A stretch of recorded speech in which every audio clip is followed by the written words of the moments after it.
hello friends स्वागतम जनाइছো पुনৰ মোৰ অন্য এটা নতুন ভিডিঅ'ৰ মাজলৈ বন্ধু বান্ধৱীসকল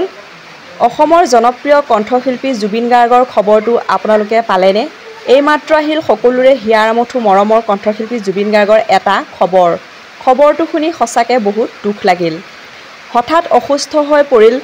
অসমৰ জনপ্ৰিয় কণ্ঠশিল্পী জুবিন গাৰ্গ হয় বন্ধু বান্ধৱীসকল তেখেতৰ কি হ'ল তেখেত বৰ্তমান চিকিৎসালয়ত ভৰ্তি তেখেতৰ কি হ'ল হঠাৎ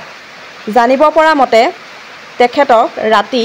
1 মান বজাত তেওঁ পেটৰ বিষত আক্ৰান্ত হয় আৰু তেখেতক লগালগ গুৱাহাটীৰ এখন ব্যক্তিগত চিকিৎসালয়ত ভৰ্তি কৰোৱা হয় আৰু জানিব পৰা মতে তেখেতৰ গেছৰ সমস্যা হোৱাৰ বাবে তেখেতক হস্পিটেলত ভৰ্তি কৰোৱা হয় বৰ্তমান চিন্তাৰ কোনো কাৰণ নাই তেখেত বৰ্তমান সম্পূৰ্ণ সুস্থ সঁচাকৈ